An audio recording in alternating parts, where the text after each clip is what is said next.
Toyota has released new photos of Lexus electric sports vehicles, and they say that most of them will have a 430-mile range. They're still called concepts. However, there's not a lot of information about these cars except for new photos and a few videos. Today, though, I'm gonna show you why I think these concepts right here are a lot closer to production than you might think later in the video when we jump into Photoshop and compare these concepts. The new sedan, sport, and SUV concepts were all first unveiled on December 14th and are supposed to be part of full lineup of battery electric vehicles, or BEVs. And I'm going to focus on one specific concept out of the 17 that Toyota introduced, and that is the BEV Sport Concept. Here's what Lexus themselves have to say about the BEV Sport Concept. With the bold proportions and low ride height required for a high-performance sports car, the Lexus BEV Sport Concept symbolizes the future of the luxury brand while also reviving the spirit of the iconic Lexus LFA. And that's what I'm going to compare this with later in this video. Acceleration from 0 to 60 could be in the low 2-second range, and the cruising distance, as I said, could exceed 430 miles. That all sounds good on paper, but as we know, range and mileage for electric vehicles, they tend to go down pretty drastically when people are driving them normally out on the streets. But if it has 430 miles,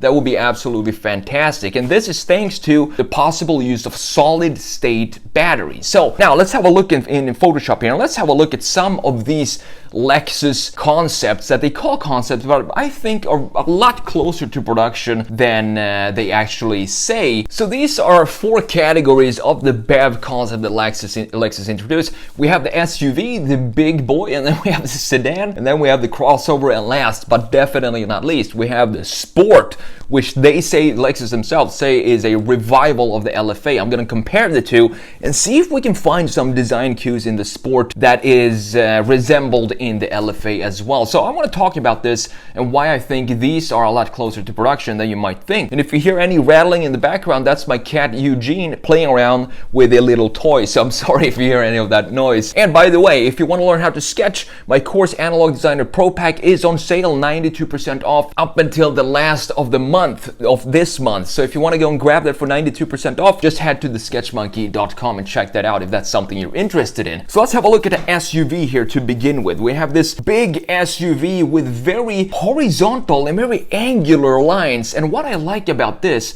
for example, compare this to the crossover down here, is I think the design language of Lexus with these concepts is very, very strong. They have a super strong brand identity. Lately, for let's say the last decade or so, I think Lexus has they've tried too much to make unique designs, and it's kind of created sort of a mess with the lines in the sides and the front, massive grille of the cars that we've seen in the last decade. But here, this same design language, it's still a lot of lines here. As you can see, we have this line right here, and then we have another line going down right here, and then another line going here with a couple of lines in the middle section as well. And then we have the traditional Lexus defined grille right here going something like this. But at the same time, it looks a lot cleaner than previous production models, in my opinion. And as I said, what I like about the SUV and what I think makes this a proper SUV and stand out is specifically in this lineup right here, that if you compare it to the crossover, and this is what I talked about so many times before, that if you have the big brother, you kind of want to dial back the styling a little bit and have it be more architectural in its approach. You can see that here. Looking at this design and comparing it to the crossover looks more organic and more fluid. Just have a look at this line here, for example, in the crossover. You have a very curved line right here, for example, and another curved line going in here, and then another curvature down here, and a bunch of curvatures all over this place. But looking at the SUV, it doesn't have the same kind of curvatures. It has a little curve and then a straight line, a little curve and then another straight line. And this makes it not only look bigger, but it also symbolizes that this is the big brother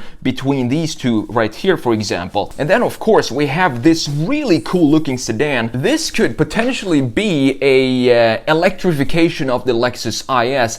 and it looks sort of production ready. I'm gonna let you know why I think all of these concepts are closer to production than you might think in just a minute. But having a look at this, it still has a very organic, fluid design right here, a little sportier of course than the SUV and the crossover, and you have the front end sitting a lot lower, but still with a very clear Lexus front end. There's no mistaking this for anything else than a Lexus, specifically looking at the daytime running light right here, which you have on the current IS implemented here in this electric concept. And it doesn't even look like a electric vehicle to me, specifically not the sedan, because we have these massive air intakes right here at the lower part of the grille, the front face. I'm not sure what exactly they do or if they're open at all, and same thing right here, but they look cool, and it kind of looks like a internal combustion engine, just looking at this concept from a front view. The proportions, I like the proportions as well, because as I've said in the Mercedes EQE and EQS videos, I think electric cars today, they're becoming too much like a bean design. They're starting to all look the same and kind of melt together to create this awkward looking design in the proportions, and you have the wheels sticking out all the way with almost zero overhang. It creates it's not really a beautiful proportions on current EVs, a lot of them at least. Looking at this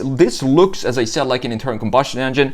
You have a proper greenhouse right here and a proper hood as well sticking out this far forward, which I really appreciate when creating EVs. You don't have to make them look awkward and weird.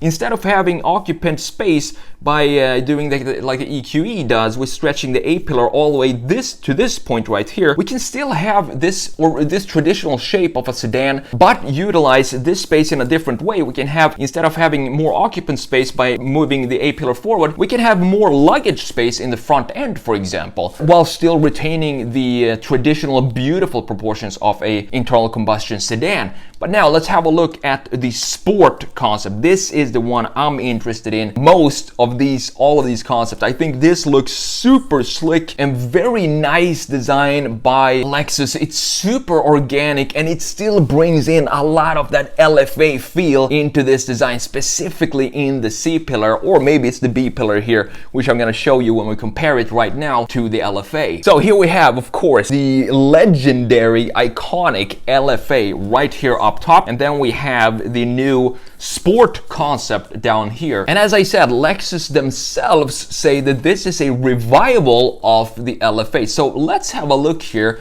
what we can see being transitioned from the LFA into this electric concept. So the biggest change is, if you look at the headlights of the LFA, they sit pretty high. The body overall sit pretty high compared to this new sport concept, but they still kept the original spirit of this design. For example, we have this triangle right here that now houses the headlights in the sport concept down here, and as you can see, this looks almost like a Le Mans racer compared to the original LFA, because of the front end sitting so low. So this is another implementation of the architecture of an electric vehicle that you're allowed to use. I'm not sure that this hood could sit this low if you were required to have, for example, a V10 sitting under here, because then you need to raise the hood up more. But these cool proportions that we have here in the sport concept, this is only made possible because it sits on an electric platform right here, so you don't need the space for the engine. And that creates these super dramatic proportions, which we're gonna see more of,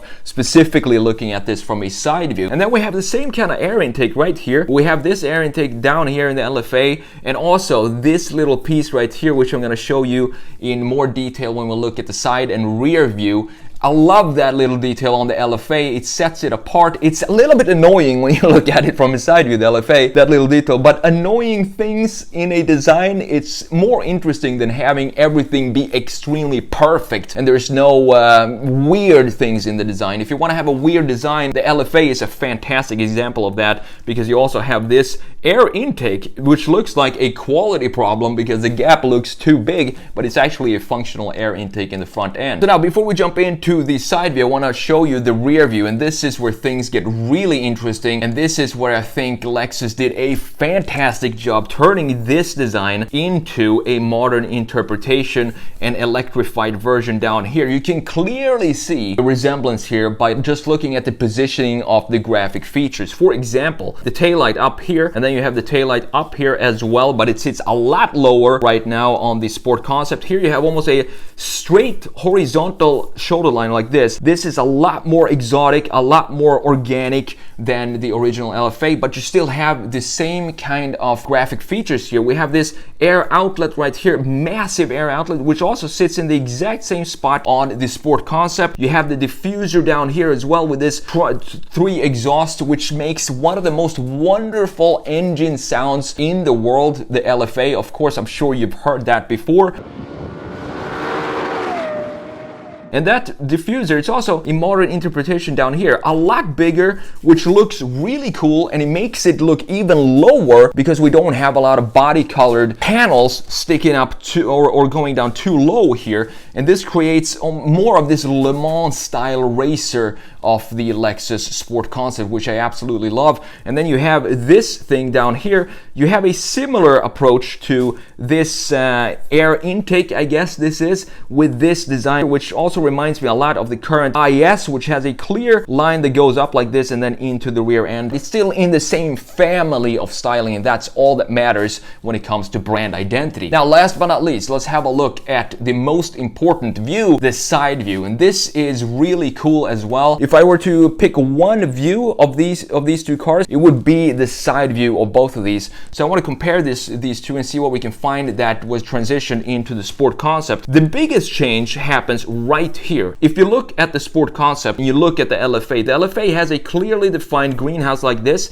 It also has a clearly defined shoulder line that, as I said, is almost horizontal. In the Sport Concept, they went a lot more organic, a lot more emotion in this design. I'm really happy to see Lexus finally getting some emotion in their designs. And I also like that this air intake right here on the LFA is not needed on the Sport Concept. So what they did is created an air outlet instead, almost like in an inverted space. So you have it on the rear here, but here you have it in the front, but it's still, as I said, within the same family. So you can still have a feeling or the spirit of the LFA in these small details. And this is a typical Lexus line for their sportier versions, models. This line that goes right here and then up like this. And just look at how low the rear end sits. If we have a line going across the greenhouse here in a profile view, it doesn't come back up. It just crashes back down. And I love this line. It creates a very fast moving shape looking at it from a side view. And it kind of reminds me of the new Nissan Z a little bit, the treatment of the rear end. But this sits a lot lower than the new Nissan Z. I'm not sure if it even sits lower than the front end. The front end is also super low. If we draw a line like this, you can see that they're almost in the same position here, which is really interesting to see. But now I want to let you know why I think these concepts, all of these concepts right here, are closer to production than you might think. So have a look at this crossover. Now, Lexus has unveiled their first all-electric car, and that is called the Lexus RZ. So if we have a look at the RZ, this is pretty much